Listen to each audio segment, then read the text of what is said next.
Happy Friday, everybody. Welcome into another playoff edition of Daily Faceoff Live, streaming live on the DFO YouTube, and as always, brought to you by Bet365. Download the app today. Use the code NATION. Talk a little Bet365 later on in the show. I'm Tyler Yaremchuk. He is Frank Seravalli. Frank, how are you doing on this Friday? Pretty good. We got a rematch. It's juicy, and man, it feels like this is going to be an absolute knockdown, drag-out Stanley Cup Final, which I think is super important. Round 3 was relatively boring. Round 2 was just okay. The first round was electric. It's about time we get to that NBA Finals level, two Titans clashing style Stanley Cup Final that I think we've been missing for a while. Yeah, and Matt Tkachuk said it to Connor McDavid in the handshake line last year. He said, we'll see you back here next year. And they absolutely will. But this time, the series will start in Edmonton. So let's begin our show in Edmonton. Frank, the Oilers are off to yet another Stanley Cup Final. Back-to-back years winning the Clarence Campbell Bowl for Connor McDavid and company. And how about their record in closeout games, Frank? Since 2022, when the Edmonton Oilers have a chance to eliminate the other team, they are now 8-1, a sparkling record. Yeah, it's the anti-Toronto Maple Leafs is what they are. I mean, they're just a team that gets the job done. They've got an opportunity, they seize it. And honestly, it does feel like every time they get that chance, whether it's on the road or at home, they're like a dog on a bone. And I mean, look at the way Game 5 started. Quickly, just right at the throat of the Dallas Stars. And to me, if you're trying to make a statement, don't wade into it. Just get right to the point. And they've done that just about every time. And so that really bodes well for a team that's heading into a situation where, yeah, it's still a little bit unfamiliar territory. Now we flip-flop this series. They've got the home ice advantage as opposed to last year. They waited too long to get into that Stanley Cup Final last year. And this time around, I think that's why you might see a different result, is because this team has put itself in a position to be able to win. Yeah, I think there was a little bit last year of like very excited to be there and maybe wandering a little bit into the unknown for the Oilers. And you're right, they got punched in the mouth very, very quickly. It was one of those like, oh my God, how are we down in this series? Has it even began yet? So I do think the vibe will be totally different. Listening to the post-game conversations yesterday, this team is wired a little bit differently than the one last year. They're a little bit more veteran heavy in the lineup.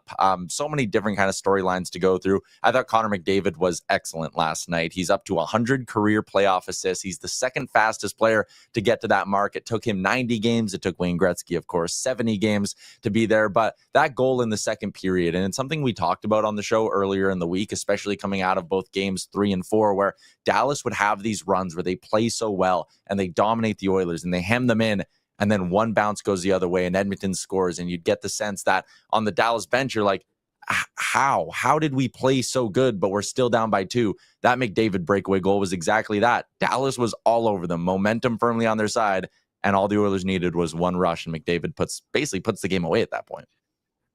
Yeah, and that's a lot of times the scary part for the opposition is one glimmer, one chance, one opportunity, and the puck's in the back of the net. He makes it count. And so when you're a player of that caliber, they're keying in on you so much that might be all you get is one glimmer, one chance to put the puck in, and he delivers. So look, we'll touch on it a little bit in garbage time as well, but you know, this team led by Connor McDavid feels like a team that's inevitable. We've believed it. We've thought it. We've said it before, but they're going to try and find a way to get their mitts on Lord Stanley's mug. It really feels like a question of when. And to be honest, it might not be this year. This Panther team is damn good, and we've given them their flowers the last few days as they wrapped up their series. This is going to be a titanic matchup. Yeah, it's going to be excellent stuff. Quickly, before we move on, let's give some love to Jeff Skinner, who now no longer holds the record for the most regular season goals scored without a playoff goal. He had the record. It's gone now. He found the back of the net, found the third goal for the Oilers. Yeah, and look, this has been a grind for him to get through all those regular season games, to finally be on a team that gets to the playoffs, and then to sit out for so long as a healthy scratch. Credit to him for being ready, but we were talking yesterday just about the idea of hey, maybe this was a time to wade into this with Matthias Ekholm and put him in a spot where go 11-7, take the heat off of him. But they decide to put Jeff Skinner back in the lineup in place of Zach Hyman, and he shows up. Chris Knobloch now holds an NHL record as well. Most wins by a head coach through their first 2 postseasons. He's already got that locked up. But let's talk about the coach on the other side of this matchup, Frank. Pete Deboer makes the, call it, controversial decision to pull Jake Oettinger very early in that game. It's the earliest pull in Jake Ottinger's career. And listen, Pete Deboer has been around a long time. He's been coaching longer than I've been alive, Frank. But these comments after the game about Oettinger, I want to get your take on them. But first, let's take a listen and hear what Deboer had to say about pulling Jake Oettinger. We had talked endlessly in this series about trying to play with the lead. And obviously we're in a 2-0 hole right away. And you know what, I didn't take that lightly, and I didn't blame it all on Jake. But, you know, the reality is if you go back to last year's playoffs, you know, he's lost 6 to 7 games to Edmonton, and we gave up 2 shots on 2 goals in an elimination game. So, you know, it was partly to spark our team and wake them up, and partly, you know, knowing that, you know, status quo had not been working, you know, and that's a pretty big sample size. Frank, what do you make of those comments from Deboer? Yeah, I mean, Pete Deboer lost his mind in Game 5. I don't know any other way to say it. Jake Oettinger being the problem, like, how about, when we'll talk about this too, the rest of your team didn't show up this series. Your leading scorer in the entire series had 5 points in 5 games. So I'm sorry. Like, I'm not saying at all that Jake Oettinger was great or that he was above average or anything like that. But what I am saying is that this is your franchise goalie that's here for the long term. And by the way, let me say the quiet part out loud. He's going to way outlive you in Dallas. So why do you feel the need to go after him, not just with the early hook, but then to double down or triple down on it in the post-game press conference? That's going to be a spicy exit meeting. And beyond that, I don't know how you as a goalie have trust in your head coach next season and beyond. That was a major card to play. And it also kind of just makes me think of all the great coaches that we've had. And Pete Deboer has certainly been on that list the last 15 years, whatever the number is. Maybe there's a reason why he hasn't won. Maybe that's part of it, is that, you know, you look at quick hooks like that, reactionary moments. Those are times when I think you end up telling a lot about yourself, your beliefs, your structure, and really who you count on when it matters most. And so I'm looking at that saying, I can't believe that that's what happened. And I can't believe that those are the words that then came out of his mouth. Yeah, I mean, when I first read it, I honestly thought it was like a fake quote. I'm like, there's no way he said that. And it's like, oh my God, you listen to it. And it's not even like one of those things where it like sounds better than it just reads online or on paper. But yeah, that was ugly. A Deboer-led team has now lost in the Western Conference Finals in 5 of the last 6 seasons in the NHL. And it's one of, call it, many question marks heading into the offseason now for Dallas, Frank. Like, I honestly, when I loaded up their Puckpedia page, and we can talk about what's going to happen in the next few months here, when I loaded up their Puckpedia page, my jaw was on the floor. They only have $4.9 million in cap space, and that's only with 8 forwards on the roster. Granted, both defensemen, all six defensemen, both goalies signed, sure. But like, this is a grim board we have up, Frank. That's not a lot of money, not a lot of picks, and a handful of key guys on the free agents list. Yeah, and guess what? Their prospect pipeline, because they've been trading away so many picks, is now quickly becoming a lot more bare. What you're seeing essentially is what you're getting. You know, Wyatt Johnson obviously has well graduated. Leon Bichelle has well graduated into the NHL at this point in time. Maverick Bourque was there. You know, they traded away Logan Stankoven. They don't have their top picks. this is a team that has a young core that's probably not going anywhere when you consider Hintz and now Rantanen added to that list. A lot of these guys are south of 30 and in the right position to compete. And yet you're still going to have that at some point in time, that Seguin contract fall off the books, and you'll find more cap space also as the cap increases. But the Dallas Stars, what you see is what you get. I think that's the best way to explain it. And I think that point that we talked about in yesterday's show, you could drive that home, which is, look at the disparity between these two teams, Carolina and Dallas, that made this, seismic trade at the trade deadline. Is they both ended up in the same spot, which is a loss in the conference final. And yet the Carolina Hurricanes appear to be trending up, and the Dallas Stars appear to be trending like this, which is straight across. And that's not necessarily a bad thing because it's a high threshold, but they've got a lot of work to do to A, figure out the right side of that blue line, to B, figure out the depth of their forward group moving forward with Ben and then Matt Duchene needing a raise. And then beyond that, do we have a coach and or goalie question now moving forward? Because Jake Oettinger has been the rock of that team. And then, man, the numbers against Edmonton aren't pretty. Is it just one team? Is it the moment? Is it the coach? Is it the team in front of him? There's a lot to unpack here with Dallas. And I think what you're left with is another really good team, another really good core that has been to 3 conference finals and 1 Stanley Cup final together and haven't gotten the job done. Yeah. I was looking because, how do you free up cap space? Can you buy someone out? Tyler Seguin is buyout proof. If they buy him out, they only save about $700,000. So you're not signing up for $9 million in dead cap space to get Seguin off your books. And again, he's been largely fine. Labushkin and Dumba make a combined $7 million next season. They played a combined 1 game in this conference final. So they could save, I think, like $3.5–4 million by buying out those two.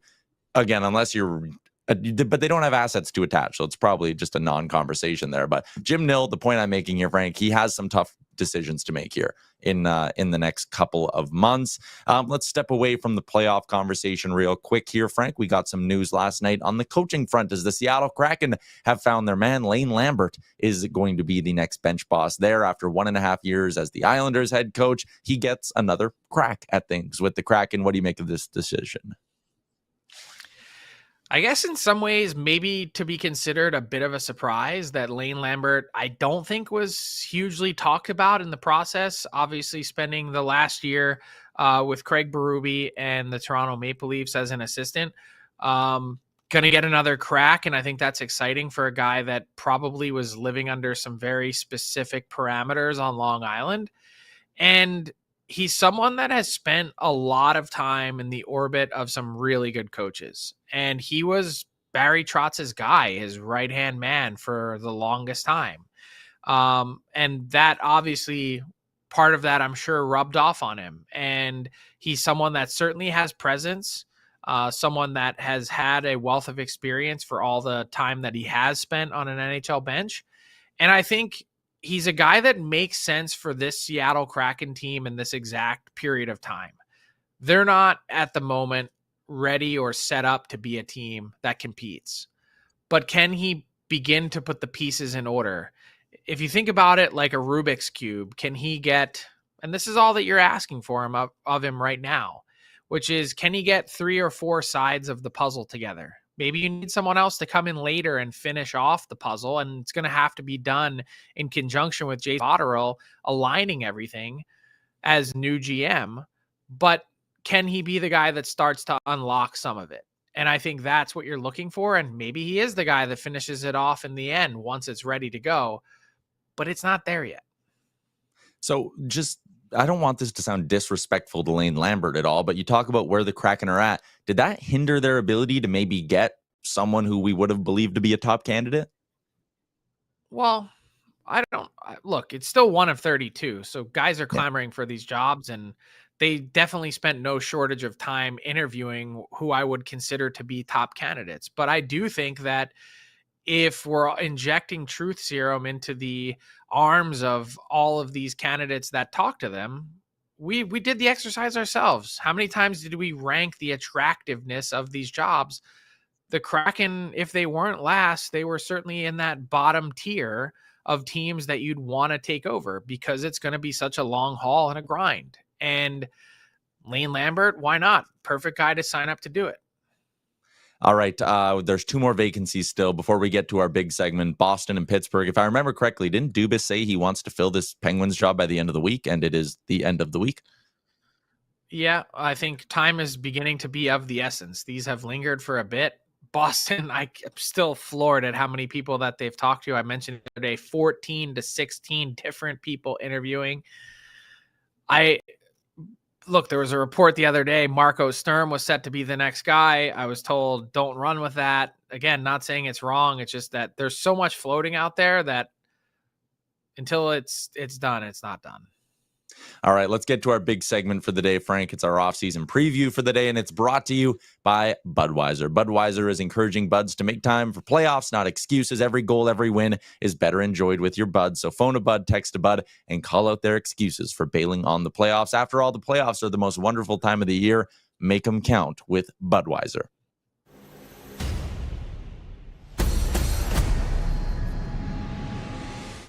Cole Bagley joins us, covers the Utah Mammoth for KSL Sports out in Utah. I had to keep reminding myself, don't say Utah Hockey Club, don't say Utah Hockey Club. But as they head into their first offseason as the Mammoth, Cole, let me start you with just sort of the basic, what's their biggest need? What's on Bill Armstrong's shopping list?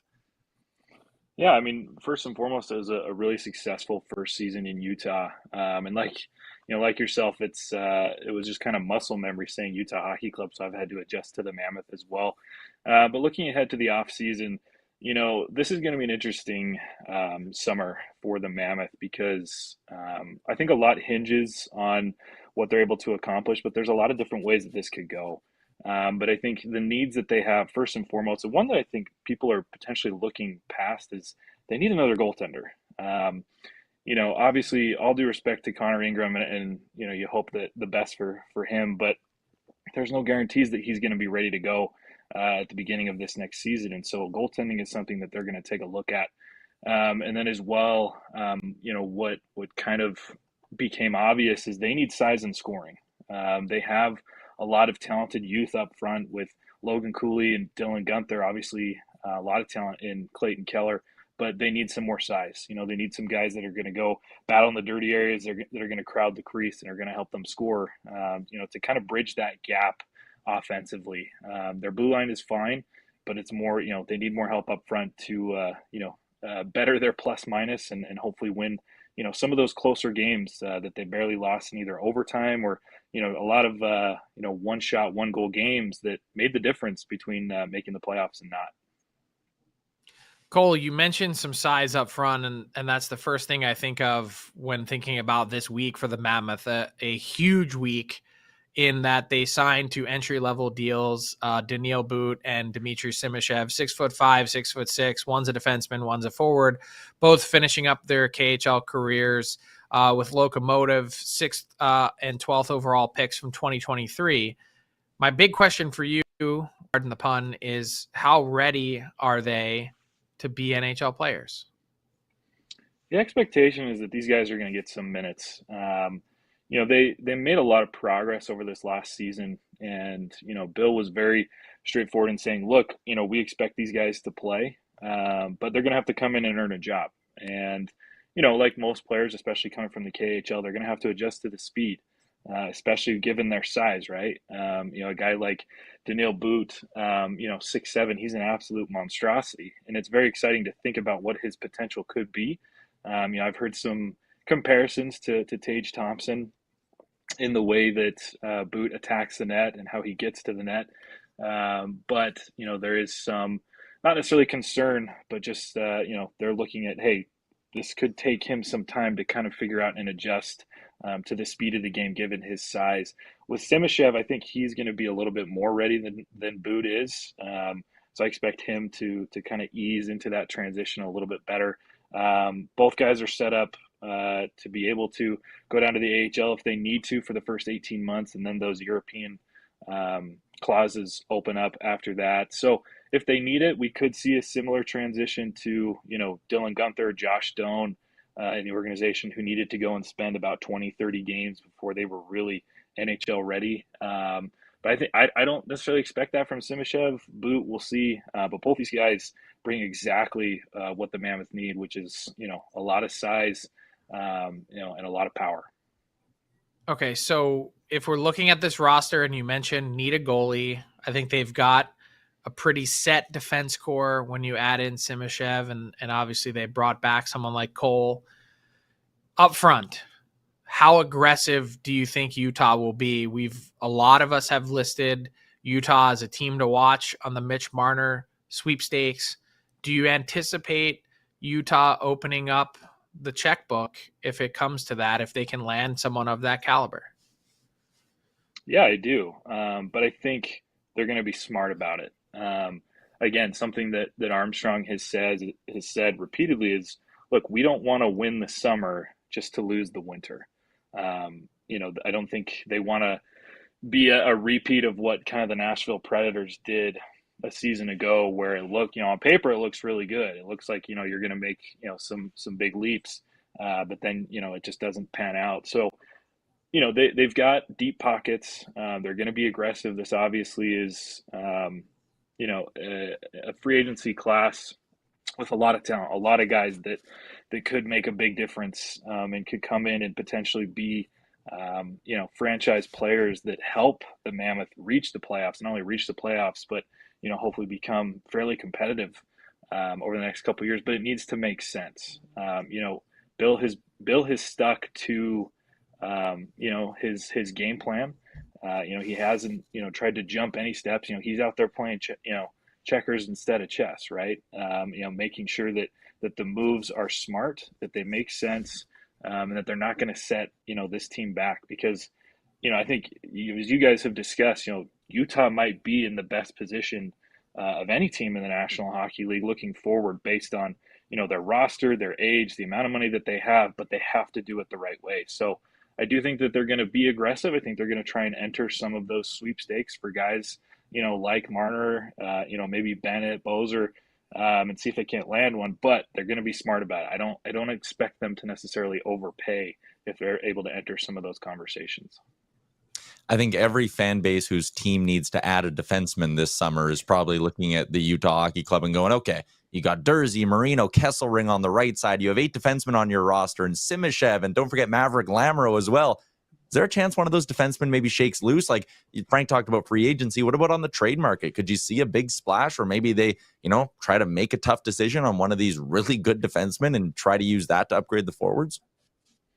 That's what's interesting, right? I mean, there's a ton of different ways that this offseason could go for the Mammoth, with the amount of assets that they have, the depth that they have in terms of, their pipeline.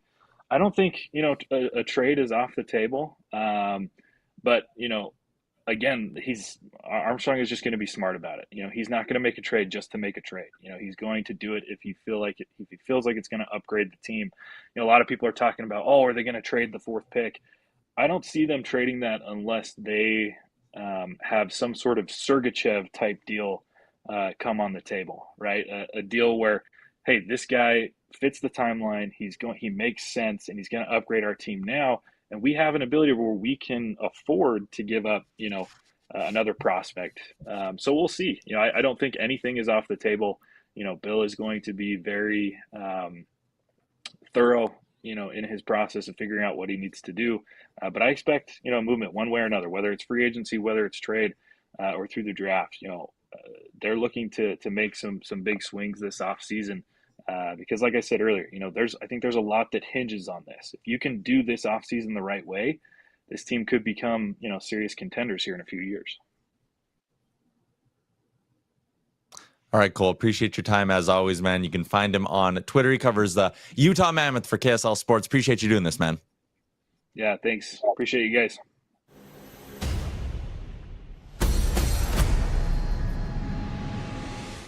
All right, Frank. You got something to add? Yeah, I just wanted to add a quick little shout out to Utah Mammoth Chief Communications Officer Caroline Klein. She's was a huge part of the transition to help bring Utah Hockey Club into the NHL. And there was just a really inspiring story the last few days about her battle with terminal cancer. And so young, it's really a sad story, but so inspiring the way that she continues to live her life and continues to work, and an inspiration to all. So wanted to send my best wishes and lots of love to Caroline, who's been a really great person to get to know, and certainly a big figure in the Smith Entertainment Group. And just, man, it's a tough one to digest. It really was. I had tears in my eyes reading that story over the weekend. Yeah, sorry, excuse me. We can throw the link to that story in our YouTube chat as well if people want to read it. But well said, Frank. Going into the YouTube chat, throwing an Ask DFO your way. We had a question in from Tanner who said, would Dallas look at moving Robertson to recoup assets and cap space? I guess I'll frame that in maybe a bigger picture. Like, do you think there's a chance Dallas really rejigs this roster? I kind of have a hard time believing it, and I look at it because look at Robertson's deal, right? And I know that he's going to be in a spot where, like, he's already, like, the value is there. Do you understand what I'm saying? Like, even though the numbers weren't there for the first part of this season, the last half of the season, he was arguably one of the top 10 players in the league over the last 40 games. And so when you look at the production that he had relative to cap, you're saying to yourself, well, we have surplus value here. Why would we end up moving on from a player like him? It would be to try and rejig something else, I would think. So think of your pillars: Hintz, Rantanen. I'd probably include Robertson in there. I'd include, obviously, on the back end, Heiskanen and Harley. And you go from there, Oettinger and net. Yeah. We also talked about their cap space squeeze. Thomas Harley is extension eligible on July 1 here. And that, I mean, he's making 4 right now. He's going to be making a whole heck of a lot more than 4 after next season. Let's move along to our daily bets brought to you by Bet. Oh, sorry. Go ahead. Oh, no, I just said buckle up, whatever it is. That Harley deal is going to be crazy. Yeah, it is. All right. Daily Bets brought to you by Bet365. Download the app. Want to get in on the action for the Stanley Cup playoffs? They got you, from futures like series winners, of course, the Stanley Cup champion, the Conn Smythe winner, whatever your bet, it's never ordinary at Bet365. Download the app. Get in on the game. An official partner of the Stanley Cup playoffs. Must be 19 or older. Frank, listen, we got a ton of time before the Stanley Cup finals actually begin. Puck drop will be on Wednesday. So I wanted to throw one of the real, not ordinary bets your way. The NHL future of who gets the Stanley Cup first in the handoff. Ryan Nugent-Hopkins is the odds-on favorite at plus 300. Leon Draisaitl is next at plus 350. And then you have Nate Schmidt as the favorite out in Florida. This is a fun one because you always try and think about the list in your head as a team is closing in on the win. But so, okay, so you're in Edmonton, and obviously Nuge is the longest tenured guy there. But does Connor really take it and give it to Nuge before his best friend Leon?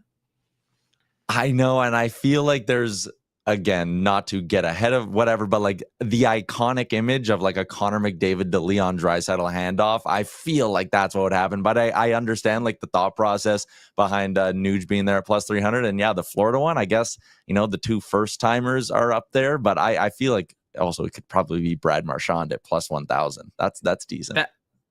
That might be some good value. And Corey Perry, though, having lost so many in Cup finals, that might be some decent value too. He's been a big part of this run, no doubt about that. Yeah, is a very vocal leader on that team. By the way, the Conn Smythe odds, Connor McDavid plus 110 on the Conn Smythe board. The Edmonton Oilers are early favorites in this Stanley Cup Finals. Well, are you surprised they're betting odds favorites? Not really, but I would say that there is potentially history on the line when it comes to the Conn Smythe. No one has ever won the Conn Smythe 2 years in a row in losing fashion, which would be something. And there is a path to that. Let's wrap up the show with a little bit of garbage time, Frank. Speaking of trophies and touching and all of that, Connor McDavid touched the Clarence Campbell Bowl, following in the path of Sidney Crosby. Crosby obviously lost his first trip to the Cup Final. He didn't touch the Prince of Wales trophy the first time. The second time around, Crosby and company grabbed the trophy. Connor McDavid doing the same thing. I think that's such a fun part of the whole hockey and Stanley Cup playoff lore, is the like, touch it, do they not? At the watch party at Rogers Place, there were fans who were booing the decision as well. I'm like, why do people even care? But the superstition, I suppose. It's fun to look at. You said fun. The word I would think of is stupid. I mean, the fact that this is a thing is crazy. And like the fact that people keep track of the stat as to touching it, winning or losing, it doesn't matter. Here's what I'll say, though, and this is the part that I wanted to add from the beginning of the show. We've seen the very best players in the world get to the Stanley Cup their first time and have it slip through their fingers. And all I could think about the last couple of weeks was Connor McDavid's sort of rant or tirade in the Oilers locker room in Florida. That's not good enough. I don't think this team, they might not win, but I don't think you're going to see this team be unprepared to start, particularly on home ice. And that's the other part of the Cup final last year, is that by the time it got to Edmonton down 2-0, there wasn't the same vibe and feel in Rogers Place. So it'll be a totally different feel, certainly to start the Stanley Cup final. And whether it's Wayne Gretzky, Steve Yzerman, Sidney Crosby, pick some of the all-time greats, they all lost their first Cup final and they won in their second trip around. And maybe that's why this will be different. Fantastic way to end our week, Frank. The Stanley Cup final is set, and next week we'll be previewing it. We'll be talking a little more free agent and trades as well. But in the meantime, hockey fans, you get a weekend to just kick your feet up and relax. And maybe I'm just speaking more about myself personally, but either way, enjoy your weekend, everybody. We'll be back Monday, noon Eastern, talking Cup final. See you then.